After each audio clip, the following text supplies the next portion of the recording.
Part 5, The New Dawn. The victory celebration lasted one night. Tae-wan spent most of it in the medical bay, his body recovering from the strain of the bonding and the battle. Queen Lyra never left his side, her presence in his mind a constant comfort even when she was silent.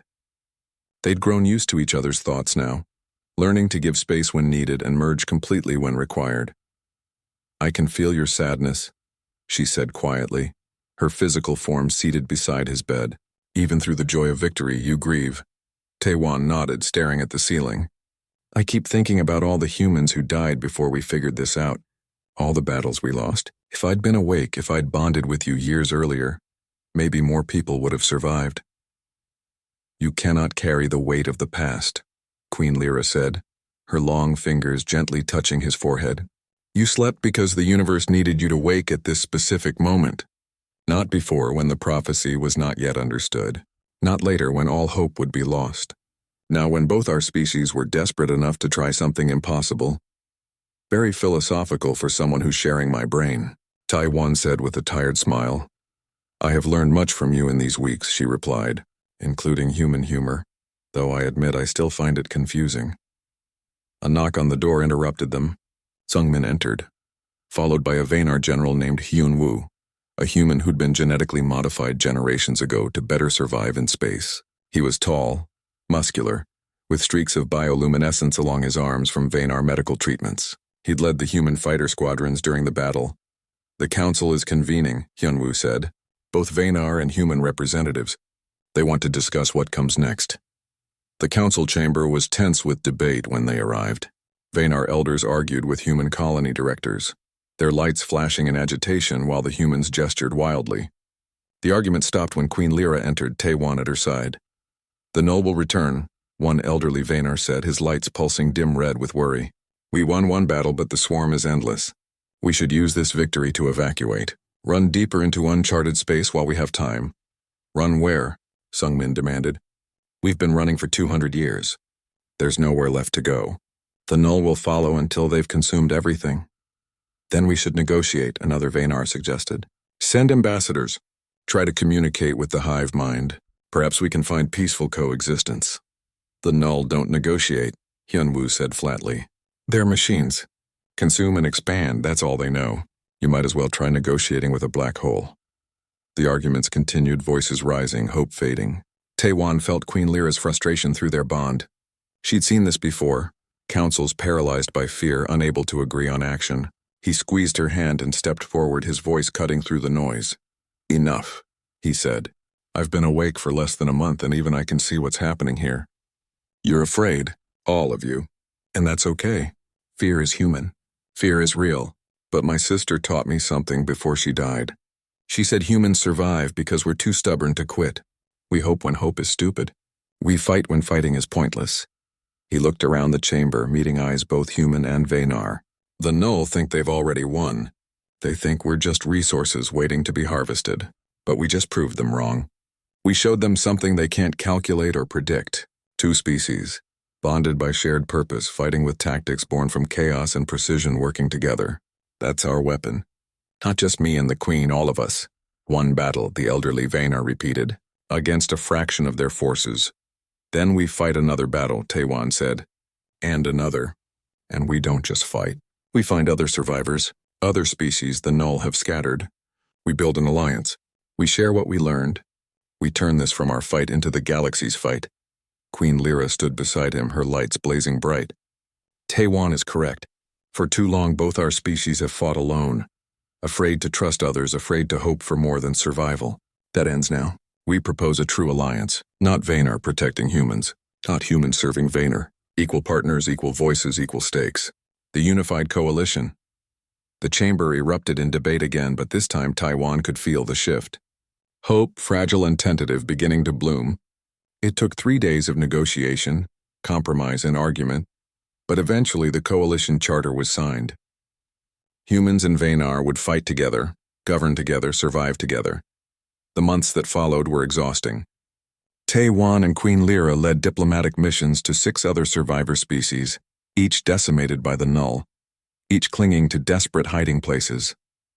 The Kree, crystalline beings who communicated through harmonic resonance. The Malith, who lived in the vacuum of space itself. The Were, massive and peaceful herbivores whose worlds had been stripped bare. All of them joined the coalition, bringing their unique strengths to the fight. Training programs began, teaching other species the tactics that had worked against the Null. Human chaos merged with Venar precision, merged with Kree harmonics, merged with Malith environmental mastery. The Null had adapted to fighting each species individually. They weren't prepared for all of them fighting together. A year after Taiwan's awakening, the coalition was ready. Intelligence reports showed a major Null harvesting operation, targeting a cluster of life-bearing worlds. The coalition fleet gathered, hundreds of ships from dozens of species, the largest military force assembled since the Null first appeared. Taiwan stood on the flagship's bridge, his bioarmor now modified to include contributions from all coalition species. Queen Lyra was beside him, their bond stronger than ever. Through their connection, they could coordinate the entire fleet, directing tactics in real time across vast distances. "Are you scared?" she asked in his mind. "Terrified," he admitted. "But that's okay. Fear means you're still alive." "Very human philosophy," she said with affection. "You're welcome for that," he replied. The battle lasted 16 hours. It was brutal, desperate, and close. The Null adapted faster than before, their hive mind learning from previous defeats. But the coalition adapted faster. Every time the Null found a pattern, the humans suggested something chaotic. Every time chaos failed, Venar precision found the gaps. Species worked together, covering each other's weaknesses, amplifying each other's strengths. When it ended, the Null fleet was destroyed completely. Not a single black ship escaped. The worlds they'd been targeting were saved. And for the first time in centuries, the Null were the ones retreating, their hive mind calculating that this sector was too costly to harvest. The coalition had won a war, not just a battle. 2 years after his awakening, Taiwan stood at a memorial built in orbit around Earth. The planet below was slowly healing, Venar environmental technology helping restore what the Null had stripped away. It would take centuries, but Earth would be green again someday. Human colonists were already discussing returning home. The memorial was a simple thing, a wall of crystalline panels listing names. Billions of them. Every human who died during the Null War. Taiwan found Jisu's name easily, his fingers tracing the carved letters. "I came back," he whispered, "just like I promised. I'm sorry it took so long. I'm sorry I couldn't save you, but I'm saving what's left. I'm making sure humanity survives. I hope that's enough." Queen Lyra's presence in his mind was gentle, supportive. Over the years, their bond had evolved into something neither could have predicted. Not quite love in the human sense, not quite the Venar concept of unity. Something new, something unique to them. Partnership, friendship, and something deeper that had no name in any language. "She would be proud," Queen Lyra said. "I think so," Taiwan agreed. "She'd probably lecture me about sleeping so long and making her worry, but yeah, she'd be proud." Sungmin approached, his own children with him. 3 generations of Taiwan's family, looking at him with awe and love. "The colony directors want to know if you'll speak at the Earth restoration ceremony next month." "Only if I don't have to wear formal clothes," Taiwan said. "I've had enough of fancy ceremonies. You're a symbol now," Sungmin said gently. "The sleeping warrior who woke the galaxy. Whether you like it or not, people need to see you, hear you, believe that impossible things can happen." Taiwan sighed but nodded. He looked out at the stars, at the coalition ships patrolling nearby, at Earth slowly turning below. He thought about the scared engineer who'd climbed into a cryopod 250 years ago, expecting to sleep for 18 months and wake up home. That man was gone. In his place stood someone new, someone bonded to an alien queen, someone who'd helped forge an alliance of species, someone who'd proven that humanity's greatest strength wasn't weapons or technology. It was the stubborn refusal to accept defeat. "I'm not alone anymore," he said quietly, speaking to himself, to Queen Lyra, to the memory of his sister. "I slept in isolation. I woke to purpose, and I choose to keep fighting." Queen Lyra's hand found his, her bioluminescent patterns pulsing in time with his heartbeat. "We fight together," she said. "Always together now." Below them, Earth turned slowly, wounded but healing. Around them, the coalition fleet stood guard, humans and Venar and a dozen other species working as one. and in the distance the null swarm still lurked, still hungry, still dangerous. Part 4. The Bond and the Battle New Jeju Station floated in the shadow of a gas giant, a cluster of connected modules that looked fragile and desperate. As Taewan's transport approached, he could see the patches on the hull, the mismatched sections where different ships had been welded together to create more living space. This wasn't a colony built with hope for the future. This was survival, nothing more. Queen Lyra stood beside him, her presence both comforting and overwhelming. Over the past day, he'd grown somewhat used to the constant awareness of her thoughts at the edge of his consciousness. She kept her mind carefully shielded, giving him privacy, but he could feel her there, watching, waiting. "They know you are coming," she said aloud. "Your people have prepared a welcome." The docking process was rough. Human technology was centuries behind Venar engineering, and it showed in every grinding clank and hiss of equalizing pressure. When the airlock finally opened, Taewan stepped through and found himself facing a crowd of humans. They were thin, most of them. Not starving, but clearly rationed. Their clothes were practical and worn. Many had the look of soldiers even in civilian dress, a hardness in their eyes that spoke of too many losses. But they were smiling, some crying, reaching out to touch him as if to confirm he was real. An older man pushed through the crowd. He had military bearing despite his gray hair and the deep lines around his eyes. "I'm Sungmin," he said in Korean, his voice thick with emotion. "I'm the colony director here. And I'm your great-great-great-grandson." Taewan's mind reeled. "What?" "Your sister Jisoo had 3 children," Sungmin explained. "She never stopped believing you'd return. She kept detailed records, genealogies, stories. When the null came, her descendants were among those evacuated. I'm the last direct line, and I've been waiting to meet you my whole life." Taewan embraced him, the stranger who was family, and felt tears streaming down his face. "Tell me about her. Tell me about Jisoo." They spent hours in a small conference room while Sungmin showed him records. Jisoo had become a prominent scientist, leading research into deep space communication in hopes of finding her lost brother. She'd married, had children, and lived to the age of 93. She'd seen the first warning signs of the null approach and had worked frantically to prepare Earth's defenses. She'd died 5 years before the final fall, and Sungmin said it was a mercy she didn't see humanity's defeat. "She left you something," Sungmin said, pulling out a small data chip. "A message recorded when she was 90. She said if you ever came back, you should see it." Taewan held the chip with shaking hands. Queen Lyra, who had waited patiently in the corner, spoke gently in his mind. "Would you like privacy?" "No," Taewan said. "You might as well hear this too."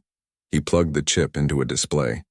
Jisoo's face appeared, ancient and wrinkled, but still with those same bright eyes he remembered.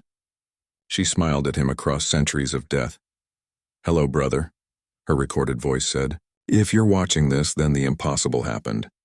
You came back. I knew you would. I never stopped looking at the stars and hoping. By the time you see this, I'll be long gone.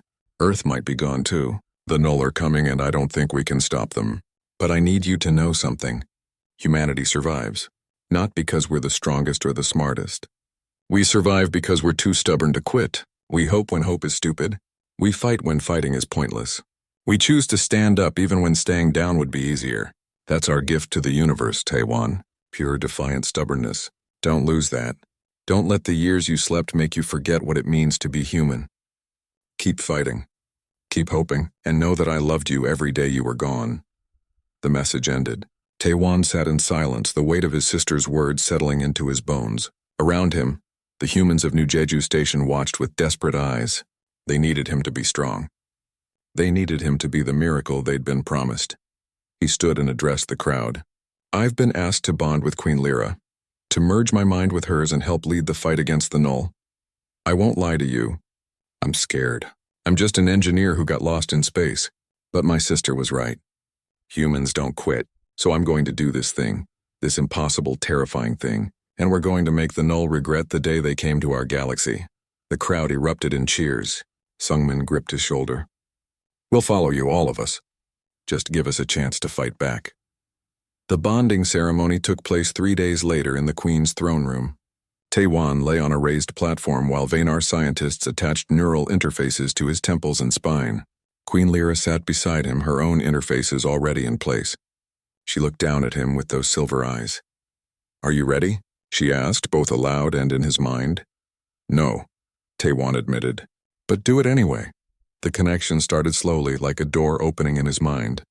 He felt Queen Lyra's consciousness flowing into his and his into hers. At first it was gentle, careful. He felt her curiosity, her hope, her bone-deep exhaustion from centuries of war. She felt his fear, his grief, his stubborn determination to matter. Then the connection deepened and the gentleness shattered. Taewon screamed as 3,000 years of memories crashed into his mind. He saw the rise and fall of civilizations. He felt the weight of billions of deaths. He experienced battles in the void where entire fleets burned. It was too much, too vast. His human mind couldn't contain it all. But then he felt Queen Lyra's strength supporting him, organizing the chaos, helping him process what he was experiencing. And in return, she gasped as human emotion flooded her consciousness. Joy so bright it hurt, rage that demanded action, love that defied logic, hope that refused to die no matter how often it was beaten down. She'd never felt anything like it. Vaynar were calm, controlled. Humans were fire and madness and beautiful chaos. The bonding took 6 hours. When it was done, Taewon and Queen Lyra opened their eyes and looked at each other. They were still separate beings, but they were also something new. They could feel each other's thoughts, share perceptions, think in parallel or in perfect unity. They were two minds that had become one weapon. "Well," Taewon said aloud, his voice steady despite his exhaustion. "That was intense." Queen Lyra laughed, a sound she hadn't made in a century, borrowed from his human emotions. Yes, it was. And now, my human, now we prepare for war." They had 3 weeks to train before the Null found them. 3 weeks for Taewon to learn the bioarmor that responded to his thoughts, reforming and adapting to his needs. 3 weeks for him and Queen Lyra to practice fighting as one. His chaotic human tactics merged with her strategic brilliance. 3 weeks for the surviving humans and the Vaynar to prepare their final defense. When the Null Harvester fleet arrived, it was as the Vaynar scouts had predicted. 200 black ships, each the size of a city, emerged from faster-than-light travel at the edge of the system. They moved with mechanical precision, already calculating vectors to reach New Jeju Station and the Vaynar core worlds. Taewon stood on the bridge of Queen Lyra's flagship, his bioarmor gleaming silver and blue, his mind linked to every ship in the fleet. He could feel the fear of the human pilots, the grim determination of the Vaynar warriors, and he could feel Queen Lyra beside him, her presence in his mind like a second heartbeat. "They're expecting a traditional defense," he said, his thoughts racing through possibilities. "Shield walls, concentrated fire, fighting retreat. That's how the Vaynar have always fought." "Yes," Queen Lyra agreed. "And we have always lost because the Null adapt faster than we do." "So we don't do what they expect," Taewon said. A grin spread across his face, wild and reckless. "We do what humans do best. We improvise. We cause chaos. We make them react to us instead of us reacting to them." Through their bond, he showed her the plan. Not a plan, really. More like controlled madness. Small strike teams instead of big formations. Random attack patterns with no predictable sequence. Sacrificing perfect efficiency for unpredictability. It went against every Vaynar instinct for order and precision. But Queen Lyra felt his certainty, his human confidence that chaos was its own kind of weapon. And she trusted him. "Do it," she commanded the fleet. All ships abandon standard formation. Follow Taewon's targeting solutions. Show the Null what happens when humans fight. The battle that followed was unlike anything the galaxy had ever seen. Human and Vaynar ships darted through the Null formation like a swarm of angry insects. Never where they were expected. Hitting weak points the hive mind didn't know existed because they didn't make logical sense. Taewon fed tactics through the shared bond, pulling from every desperate fight humanity had ever recorded. Every insane last stand.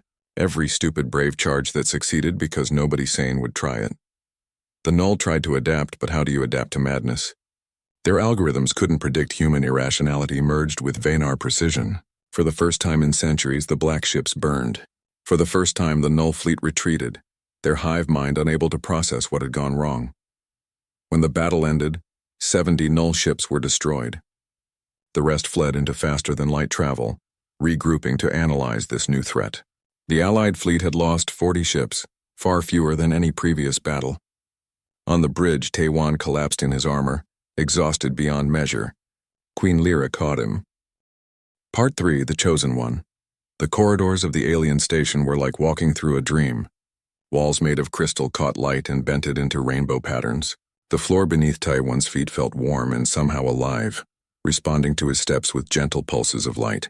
His escorts, the beings he now knew called themselves Vaynar, moved with fluid grace that made him feel clumsy and heavy. They walked for what felt like hours, passing through chambers of impossible size. In some rooms, he saw other Vaynar working with technology he couldn't begin to understand. Holographic displays showed star maps and data streams. In others, he glimpsed gardens growing plants with leaves of silver and flowers that sang soft harmonies. But what disturbed him most were the other humans he saw. Not many, perhaps 20 or 30 scattered throughout the station. They wore simple gray clothes and moved with the tired shuffle of refugees. Their eyes followed Taiwan as he passed, curious and desperate. One man, older with streaks of white in his black hair, stepped forward. "You're new," the man said in Korean, his accent strange. "Evolved over centuries. Where did they find you?" "Drifting in space," Taiwan answered, slowing his pace. His Vaynar escorts waited patiently. "I've been in cryosleep.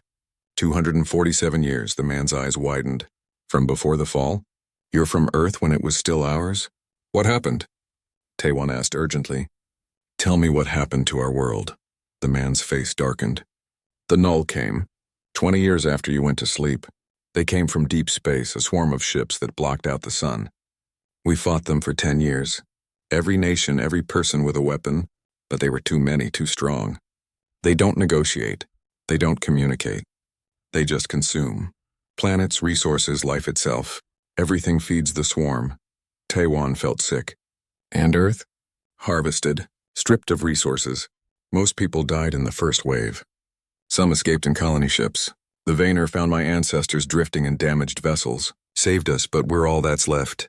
Maybe 10,000 humans in total, scattered across Vaynar space." Before Taiwan could respond, his escorts gently urged him forward. "The Queen is waiting," the voice said in his mind. "There will be time for more questions later." They entered a massive chamber that took Taiwan's breath away. The ceiling arched hundreds of feet overhead, covered in what looked like living constellations. The walls showed holographic projections of space, nebulas, and stars spinning slowly. At the far end, on a raised platform of crystalline steps, sat a throne. And on the throne sat the Queen. She was enormous, at least 10 feet tall, with skin that seemed to shift between silver and pearl white. Patterns of deep blue light pulsed beneath her skin in complex rhythms. Her face was beautiful but alien, with those same large silver eyes that saw too much. She wore something between armor and living tissue, plates that moved with her breathing, adorned with symbols that might have been writing or might have been art. When she looked at Taiwan, he felt the weight of centuries pressing down on him. This was not just a ruler. This was something ancient, powerful, and desperately tired. "Taiwan of Earth," her voice filled his mind, stronger and clearer than the others had been. "You have awakened at last. Do you know how long I have waited for you?" He approached the throne slowly, every instinct telling him he was in the presence of something far beyond human understanding. "I just woke up. I don't understand any of this. Why me? What am I supposed to do?" Queen Lyra descended from her throne with movements that seemed to defy gravity. She was graceful despite her size, flowing down the steps like water. She stopped a few feet from him, studying him with those ageless eyes. "I will show you," she said. "Open your mind to me. I will share what you need to know." Before Taiwan could agree or refuse, he felt her presence in his thoughts. It was overwhelming, like trying to drink from a waterfall. Images flooded his consciousness. He saw the Null's first attack on Vaynar worlds, centuries before they reached Earth. Black ships that blotted out the stars. Swarms of drones that stripped entire planets to bare rock. The Null weren't living creatures, he realized. They were machines. Artificial intelligence gone mad with hunger, consuming everything to fuel endless expansion. He saw the Vaynar fighting desperately, their beautiful ships burning in the void. He saw planets evacuated, civilizations fleeing before the swarm. He saw Queen Lyra herself in battle, younger then, leading fleets against an enemy that could not be reasoned with or frightened, and he saw the prophecy. Ancient Vaynar texts written thousands of years ago that spoke of a sleeping warrior from a young species. A being whose mind could bridge two types of consciousness, someone who could merge with Vaynar technology in ways no Vaynar could, creating something new, a weapon against the hive mind of the null. The images stopped. Taewon gasped and staggered, his nose bleeding from the psychic pressure. The queen caught him with one long-fingered hand, steadying him gently. "You see now," she said softly. "Your neural implant, your brain structure, your genetic code, all of it is compatible with our biotechnology in ways we never anticipated. Humans are chaotic, unpredictable. The null's hive mind cannot anticipate human thinking, but humans alone are not strong enough to face the swarm. Together, however, bonded through shared consciousness, we might have a chance. You want to merge with me?" Taewon asked, his voice shaking. "Connect our minds?" "Yes, but I will not force you. The bonding is voluntary and permanent. You would never be alone in your own mind again. You would feel my thoughts as I feel yours. We would become two parts of one weapon. Is that something you can accept?" Taewon thought about the man in the corridor, the tired eyes of the last humans. He thought about Earth stripped and harvested, his sister's grave somewhere in the ruins. He thought about humanity's stubborn refusal to quit even when defeat was certain. "If I say no, what happens? You live here in safety until the null eventually break through our defenses," Queen Lyra said honestly. "We are losing this war, Taewon. Slowly but certainly. Within a century, perhaps less, the Vanar will be extinct, and the humans we protected will die with us. And if I say yes? Then we fight. You and I bonded will lead our forces with strategies the null cannot predict. We might lose anyway. The odds are against us. But we will have a chance. A real chance." Taewon looked down at the Jeju stone still clutched in his hand. He thought about what Jisoo would say if she were here. She'd tell him to be smart, to think it through, but she'd also tell him that some things were worth fighting for, even against impossible odds. "I want to meet the other humans first," he said. "I want to see what I'm fighting for." Queen Lyra nodded. "Of course. Tomorrow I will take you to New Jeju Station, the largest human colony. Meet your people, understand what remains, then make your choice." She returned to her throne, her lights pulsing slowly. Taewon was escorted to a small room with a bed, food, and a window showing the stars. He lay down but couldn't sleep. His mind was too full of everything he'd seen and learned. Somewhere out there, the null swarm was consuming the galaxy. Somewhere out there, the last humans clung to survival. And somehow, impossibly, he was supposed to make a difference. A man who'd slept through humanity's fall and woken to find himself chosen for a war he never asked to fight. He closed his eyes and clutched the stone from home, trying to remember what Earth looked like when it was still green and blue and alive. Part 2, the awakening pain woke him first. Sharp electric pain shooting through every nerve in his body. Taewon's eyes snapped open but saw only blurred shapes and red flashing lights. His lungs burned as he gasped for air that felt too thick, too warm. The cryopod's glass cover was already open, its safety protocols overridden by emergency systems. "Warning," Hanul's voice said, but it sounded wrong, distorted and crackling with static. "Emergency revival initiated. Multiple system failures detected. Hull breach imminent." Taewon tried to sit up, but his muscles wouldn't obey properly. How long had he been asleep? His body felt strange, weak, but also somehow different. Lighter. He managed to roll out of the pod and collapsed onto the metal floor, gasping and shaking. "Hanul," he croaked, his voice barely working. "Status report." "Unknown," the AI responded, and that single word sent ice through Taewon's chest. Hanul never said unknown. The AI always had answers. "Current location cannot be determined. Star charts do not match any known configurations. Time elapsed since cryosleep initiation cannot be calculated with certainty due to damage to chronometric systems." Taewon forced himself to his knees, then to his feet. The ship lurched suddenly, throwing him against the wall. Through the porthole window, he saw something that made his heart stop. Massive metal structures surrounded the Mugunghwa, huge and angular, covered in strange symbols that glowed with pale blue light. They looked like nothing humans had ever built. "We're not alone," he whispered. "Correct," Hanul said. "Unknown vessels have attached docking clamps to the hull. They are attempting to board." Taewon stumbled to the emergency locker and pulled out the small survival pistol stored there. His hands shook as he checked its charge. Full power, but what good would one pistol do against whoever or whatever was out there? He moved to the main cabin and stared at the inner airlock door. Something was cutting through it from the outside. He could see the metal glowing red melting in a perfect circle. "Hanul, can we break free?" "Run?" "Negative. Engines are offline. Even if they were functional, the docking clamps cannot be released from inside." The cutting stopped. The circle of melted metal fell inward with a heavy clang. Beyond it, Tae-Wan saw figures moving in the darkness. Then one stepped through the hole and he forgot how to breathe. It was tall, perhaps 7 feet, with a body that was humanoid but clearly not human. Its skin looked smooth and pale, almost translucent, with patterns of bioluminescent light pulsing beneath the surface in soft blues and greens. It had 2 arms, 2 legs, but its proportions were all wrong, too elegant, too graceful. Its head was larger than a human's, with enormous eyes that had no whites, just deep pools of silver that seemed to reflect light that wasn't there. The being looked at him. It tilted its head, studying him like a scientist studies an interesting specimen. Then it made a sound, a series of melodic tones that rose and fell like music. Tae-Wan raised his pistol with trembling hands. "Stay back," he said, knowing it probably couldn't understand him.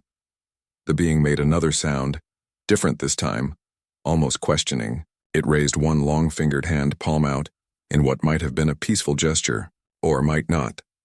Tae-Wan couldn't tell. His finger tightened on the trigger. Then something impossible happened. Words formed in his mind, not spoken aloud but planted directly into his thoughts. The sensation was so alien and startling that he nearly dropped the weapon. "Do not be afraid, human. We mean no harm." Tae-Wan staggered backward. How are you in my head?" "Your neural implant," the voice in his mind said. "Standard equipment for your species, yes? For communication and data access? Our technology can interface with it. We have been searching for you for a very long time." "Searching for me?" Tae-Wan said. "I don't understand. Who are you? Where am I?" The being moved fully into the cabin. 3 more followed it, all similar but with different patterns of light beneath their skin. One of them carried a device that hummed softly. It pointed the device at Tae-Wan, and he felt a warm tingling sensation wash over him. "Your muscular atrophy is severe," the voice said, "but treatable. You have been asleep for much longer than you intended, human. You are far from your home, far from your time." "How long?" Tae-Wan demanded. "How long was I asleep?" The beings exchanged looks. Their lights pulsed in synchronized patterns that might have been their way of speaking to each other. Finally, the first one turned back to him. 247 of your Earth years have passed since you entered cryosleep." The pistol fell from Tae-Wan's numb fingers. "No, that's impossible. The pod was only rated for 2 years maximum. I should be dead." "Your AI preserved you remarkably well," the voice explained. "Your species builds with admirable redundancy. But yes, you should not have survived. Yet you did, and that makes you very, very important." "Important? To who?" Tae-Wan felt dizzy. 247 years. Everyone he knew was dead. Jisoo Donghyun, everyone on Earth. The world he left behind was ancient history now. What happened to Earth? Is it still there? The being's lights dimmed, pulsing slowly. Sadness, Tae-Wan somehow knew. They were expressing sadness. The voice in his mind was gentle when it came again. "Earth exists, but your species no longer controls it. Much has changed in the time you slept, human. Your people fought bravely, but they were not prepared for what came. Few survived. We protected those we could." Tae-Wan's legs gave out. He sank to the floor, his mind unable to process what he was hearing. Humanity defeated? Earth lost? It was too much, too enormous to be real. But the aliens standing in his ship were very real. The strange station outside his window was real. "Why am I important?" he asked quietly. "If humanity is already gone, what do you need me for?" "Because the war is not over," the voice said. "And you, Tae-Wan of Earth, are compatible with technology that may give us hope of victory. Our queen has foreseen your arrival. She has waited 3 generations for a human with your specific genetic and neural patterns." "Your queen?" "Yes, she wishes to meet you. To explain things properly. Will you come with us, or would you prefer to remain here in your damaged ship, drifting forever in the dark?" Tae-Wan looked around his cabin, at the red emergency lights, at the hole burned through his airlock, at the small window showing the vast alien structure outside. He thought about Jisoo's face, about his promise to come home. But there was no home anymore. Everything he knew was dust and memory.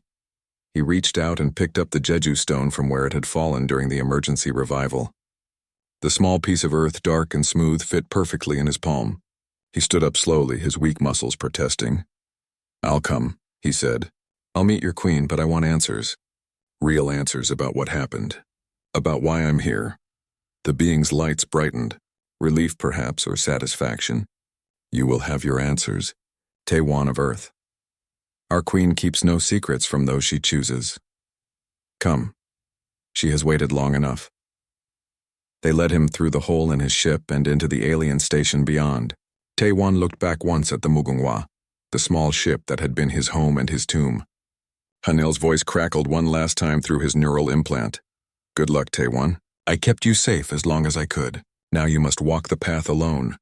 Thank you, Hanul, Taewon whispered. You saved my life. Then he turned away and followed the aliens into the unknown, carrying nothing but a stone from a world that no longer belonged to humanity. Taewon stood in front of the massive window of the space station, watching Earth spin slowly below him. Blue oceans, white clouds, and green continents moved past his eyes. His sister Jisoo stood beside him, her hand gripping his arm tightly. She was crying, though she tried to hide it. You don't have to do this, she whispered. Let someone else go. You've already done 3 missions.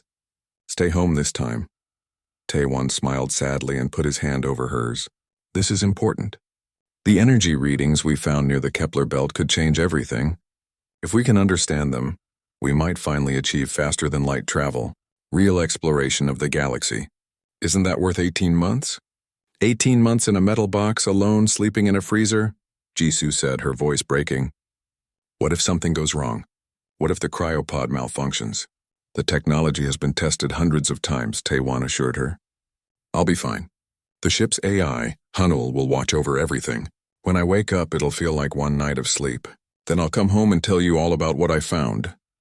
Dr. Dong-hyun, Taewon's mentor, approached them. The old scientist had gray hair and kind eyes behind thick glasses. He carried a small package wrapped in blue cloth. Taewon, I brought you something for the journey. Taewon unwrapped it carefully. Inside was a small stone, smooth and dark. Is this from Jeju Island? He asked. From the beach where you told me you decided to become an engineer, Dong-hyun said. Keep it with you. A piece of home for when you feel far away. Taewon felt his throat tighten. He bowed deeply to his mentor. Thank you, sir. I'll bring it back safely. The announcement echoed through the station. Final boarding call for research vessel Mugunghwa. Pilot Taewon, please proceed to docking bay 7. Jisoo hugged him so hard it hurt. Come back to me, brother. Promise me you'll come back. I promise, Taewon said. 18 months. That's all. I'll bring you back stories about the stars. He walked away from them, his small bag over his shoulder and the stone from Jeju in his pocket. Every few steps he looked back. Jisoo waved each time, tears streaming down her face. Dong-hyun stood beside her, one hand on her shoulder, watching his student leave with proud, sad eyes. The Mugunghwa was not a large ship. It was built for one person and efficiency, not comfort. The main cabin held the navigation systems, the galley, and a small exercise area. Behind that, through a reinforced door, sat the cryochamber. The pod itself looked like a coffin made of white metal and glass, filled with a web of tubes and sensors. Taewon ran through his pre-flight checks with practiced ease. Fuel levels good. Life support systems active. Communications array functioning. The ship's AI, Hanul, spoke in a calm, pleasant voice through the speakers. All systems operating within normal parameters, Hanul reported. Estimated travel time to research coordinates, 43 days. Cryosleep will initiate once we clear the moon's orbit. Understood, Taewon said. He sat in the pilot's chair and began the launch sequence. The station fell away below him. Earth grew smaller. The moon passed by like a gray ghost. Soon there was nothing but stars in every direction. He ate one last meal, drank water, and used the bathroom. Then he changed into the thin white suit designed for cryosleep. The material felt strange against his skin, cool and smooth. He placed the Jeju stone in a small storage compartment built into the pod's interior, right where he could see it when he woke up. Ready when you are, Hanul said gently. Taewon climbed into the pod and lay down. The cushioning adjusted to his body shape. Sensors attached themselves to his temples, his chest, his wrists. The glass cover slid closed above him with a soft hiss. Beginning cryosleep sequence, Hanul announced. Sleep well, Taewon. I will watch over you. Cold flooded through the tubes. Not painful, but strange, like ice water in his veins. Taewon's eyes grew heavy. His breathing slowed.